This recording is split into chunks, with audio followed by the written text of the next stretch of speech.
Adik-adik, saatnya kita belajar lagi. Belajarnya di rumah saja untuk menghindari penyebaran COVID-19. Ayo siapkan alat tulis dan bersiaplah menjawab pertanyaan. Kerjakan soal yang diberikan dengan bantuan orang tua atau gurumu ya. Ayah bunda, dari tayangan hari ini anak akan dapat mengembangkan kompetensi literasi, yaitu memahami paparan lisan tentang topik yang dikenali, mengidentifikasi ide pokok dan beberapa ide rinci dalam paparan tersebut, menjelaskan kembali dan menanggapi menggunakan pengetahuannya. Menulis esai pendek untuk menggambarkan pengamatan dan pengalamannya dengan lebih terstruktur. Adik-adik, hari ini kita akan belajar tentang proses pencernaan, yaitu bagaimana makanan dapat dihaluskan dan dicerna dalam tubuh kita, dan apa saja organ yang terdapat di dalam perut. Yuk kita belajar bersama. Hai teman-teman, kemarin kan kita sudah membahas pencernaan makanan dari mulut ya. Setelah dari mulut, makanan kita menuju kerongkongan. Kerongkongan adalah suatu saluran seperti tabung sepanjang 20 cm yang menghubungkan antara rongga mulut dengan lambung. Di dalam kerongkongan terjadi gerakan peristaltik, yaitu gerakan meremas-remas yang dilakukan oleh dinding kerongkongan untuk membuat makanan terdorong masuk ke dalam lambung. Berarti tujuan selanjutnya ke lambung ya, Pipo? Betul, Bol. Lambung adalah bagian dari organ pencernaan manusia yang paling elastis. Lambung berbentuk seperti kantong dan terletak di dalam rongga perut sebelah kiri atas. Di dalam lambung, makanan mengalami pencernaan secara mekanis dan kimiawi. Pencernaan mekanis dilakukan oleh dinding atau otot lambung yang meremas dan mengaduk makanan. Pencernaan kimiawi dilakukan oleh getah lambung yang dihasilkan oleh kelenjar getah lambung. Getah lambung mengandung enzim pepsin, enzim renin, dan asam klorida. Enzim pepsin berfungsi untuk memecah protein menjadi pepton. Enzim renin berfungsi untuk mengendapkan protein susu menjadi kasein.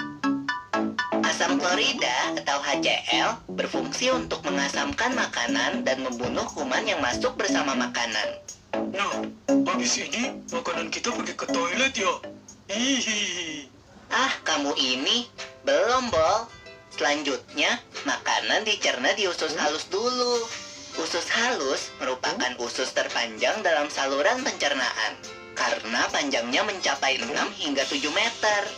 Di dalam usus halus terdapat cairan khusus yang membantu penyempurnaan pencernaan makanan. Oh iya, usus halus terdiri dari 3 bagian, yaitu usus 12 jari, usus kosong, dan usus penyerapan.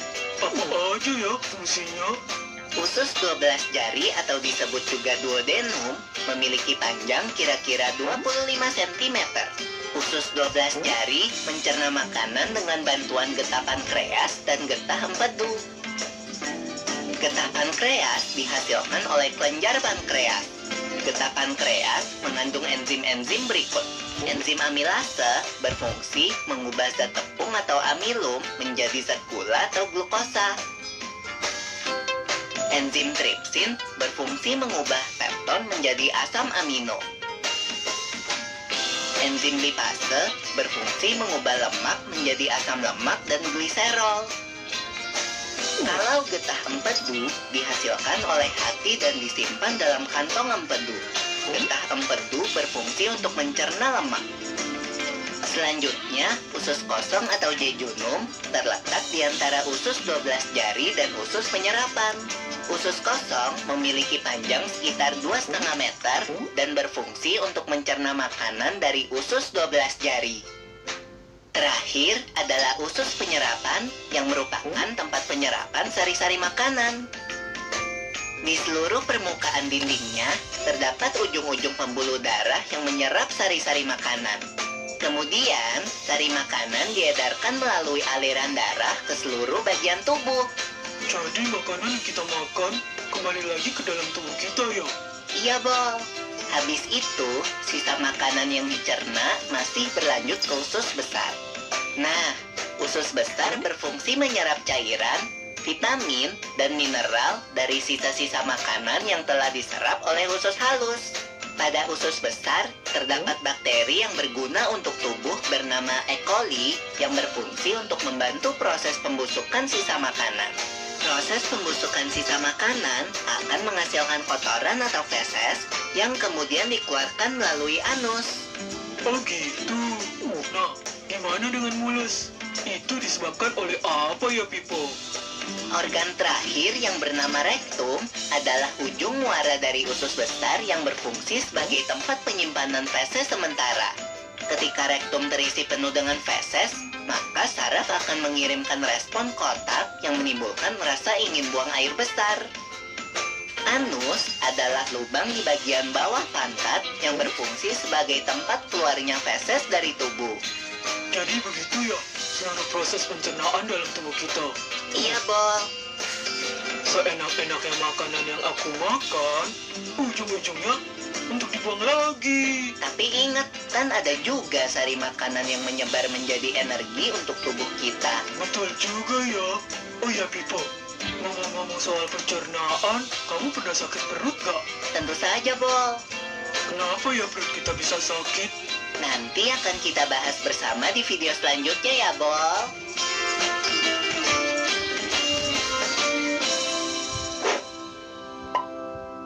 Sistem pencernaan.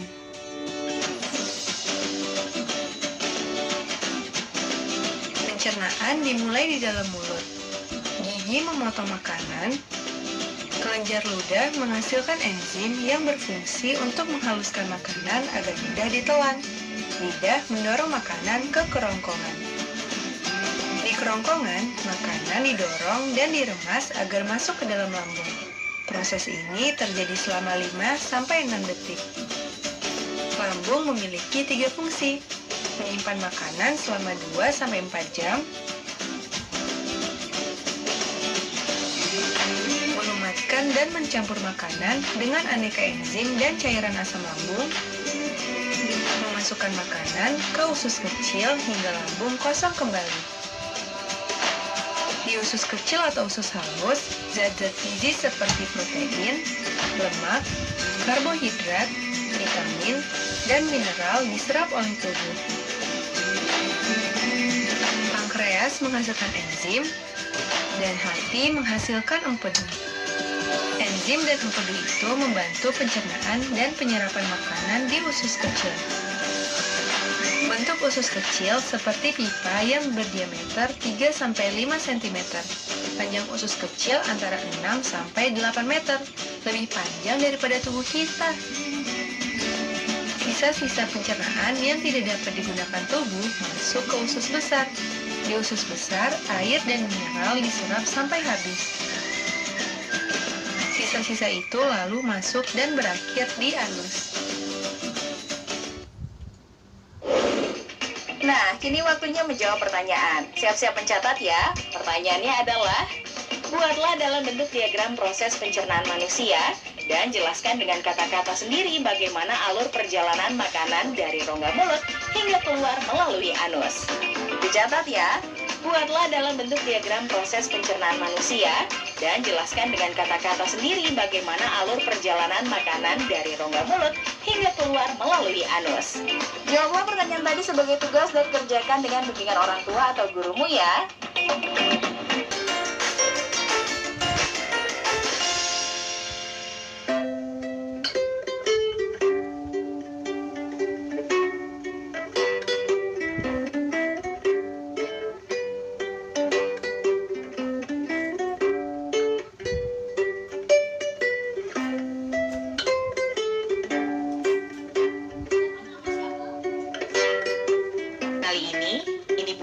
membahas mengenai zat makanan. Mengapa ketika kalian tidak makan badan terasa lemas?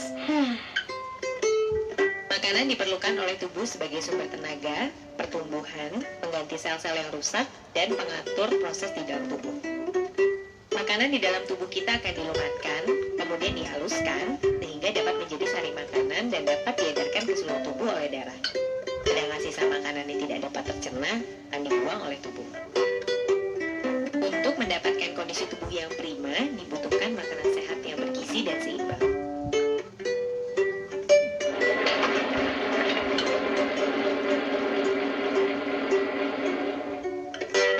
gizi adalah makanan yang mengandung zat-zat yang dibutuhkan oleh tubuh, yaitu terkandung karbohidrat, protein, lemak, vitamin, mineral, dan air.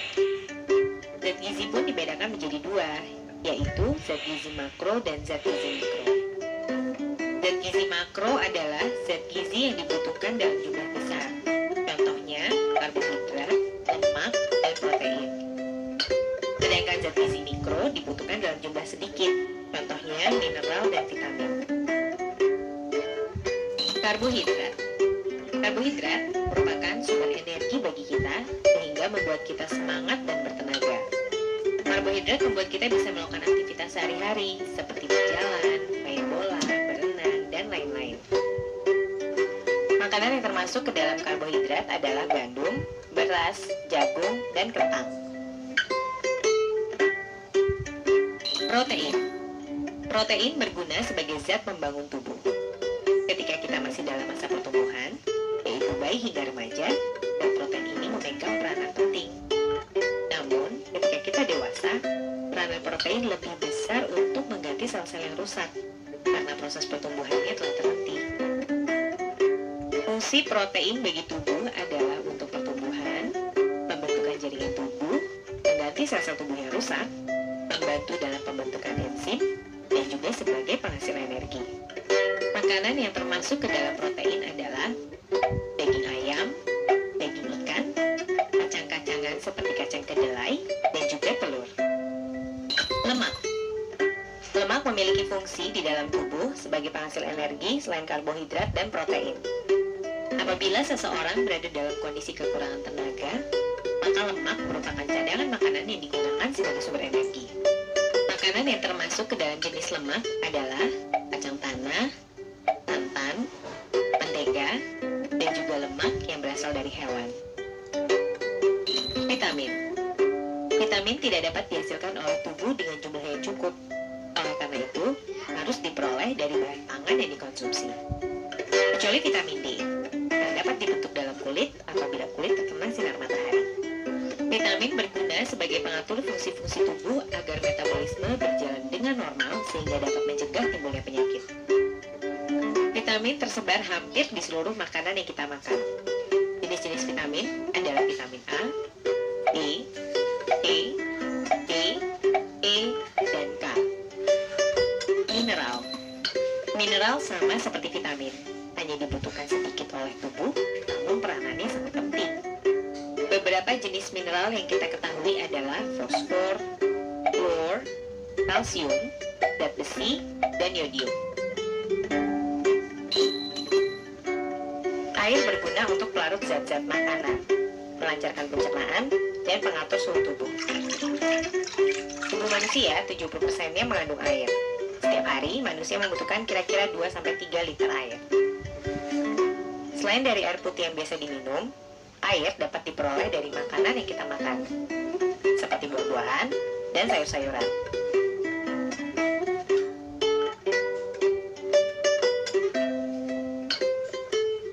Kali ini Budi akan membahas mengenai gizi seimbang dan cara pencegahan penyakitnya.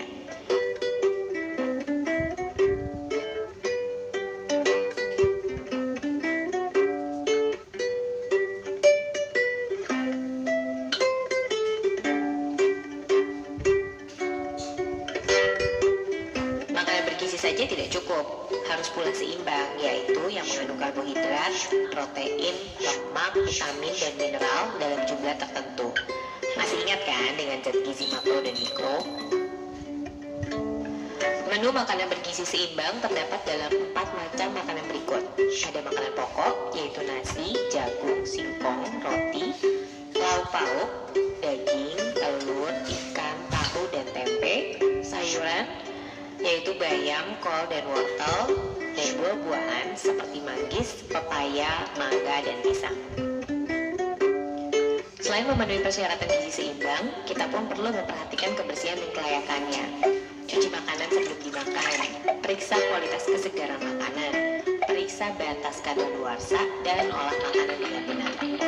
Mengolah makanan dengan benar adalah pilihan kamu untuk memakannya, apakah akan dimasak dahulu atau dimakan dalam kondisi mentah. Apa yang akan akan terjadi bila zat gizi makananmu tidak seimbang, kamu tentu akan sakit. Tabel di bawah ini merupakan jenis-jenis gangguan kelebihan atau kekurangan salah satu zat gizi. Selain berasal dari zat gizi makanan yang tidak seimbang, penyebab masalah datangnya penyakit bisa juga dari pola hidup yang tidak seimbang. Istirahat tidak teratur, kurang berolahraga, menghisap asap rokok, lingkungan yang kurang bersih, dan lain-lain. Bagaimana dengan adikmu yang baru lahir, yang belum bisa mendapatkan asupan gizi seimbang? Bayi yang baru lahir hanya memakan ASI saja hingga 6 bulan, sebelum ditambahkan nutrisi lain seperti sayur, buah, dan lauk pauk. Karena dalam ASI sudah terkandung zat gizi kompleks yang seimbang dan zat antibodi yang dibutuhkan oleh bayi. Pemberian ASI dilanjutkan hingga anak berusia 2 tahun atau lebih. Bagaimanakah cara penanggulangan penyakit di tubuh kita selain dengan mengkonsumsi zat bergizi seimbang, memeriksakan diri ke dokter, dan berpola hidup sehat? Imunisasi adalah salah satu cara yang dapat kita lakukan untuk memberikan kekebalan terhadap tubuh. Imunisasi dasar untuk bayi baru lahir meliputi hepatitis B, BCG, polio, dan campak. Beberapa jenis imunisasi lainnya adalah TT1 hingga TT3 untuk mencegah tetanus, TCD untuk mencegah tipus, kolera, dan disenteri, BCG untuk mencegah TBC, DPT untuk mencegah difteri, pertusis, dan tetanus, dan polio untuk mencegah penyakit polio.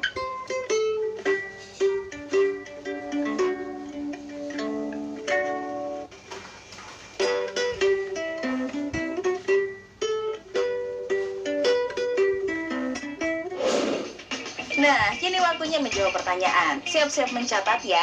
Pertanyaannya adalah, seperti yang kamu ketahui, saat ini banyak sekali jenis makanan cepat saji. Menurut kamu, mengapa makanan cepat saji tidak baik untuk tubuh? Lalu, apa akibatnya jika terlalu banyak mengonsumsi makanan cepat saji? Dicatat ya. Seperti yang kamu ketahui, saat ini banyak sekali jenis makanan cepat saji. Menurut kamu, mengapa makanan cepat saji tidak baik untuk tubuh? Lalu, apa akibatnya jika terlalu banyak mengonsumsi makanan cepat saji? Jawablah pertanyaan tadi sebagai tugas dan kerjakan dengan bimbingan orang tua atau gurumu ya.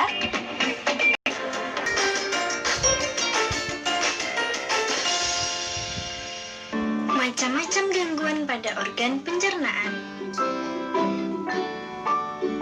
Ayo teman-teman Smart Point, kita kenali macam-macam gangguan pada organ pencernaan. Diare merupakan buang air besar dengan tinja encer atau berair dengan frekuensi lebih sering dari normalnya. Ma, rasa perih yang muncul pada dinding lambung, mual, muntah, dan perut kembung yang dikarenakan oleh makan yang tidak teratur.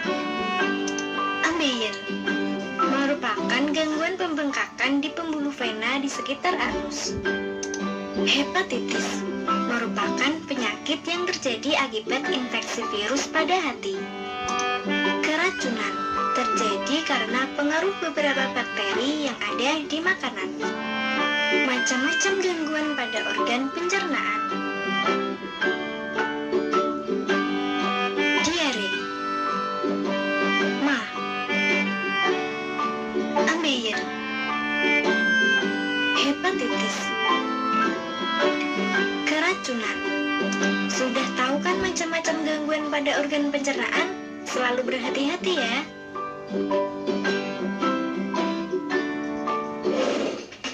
Nah, kini waktunya menjawab pertanyaan. Siap-siap mencatat ya. Pertanyaannya adalah, tuliskan pendapatmu bagaimana cara menjaga organ pencernaan kita agar tetap sehat dan tidak mengalami gangguan. Dicatat ya, tuliskan pendapatmu bagaimana cara menjaga organ pencernaan kita agar tetap sehat dan tidak mengalami gangguan. Jawablah pertanyaan tadi sebagai tugas dan kerjakan dengan bimbingan orang tua atau gurumu ya.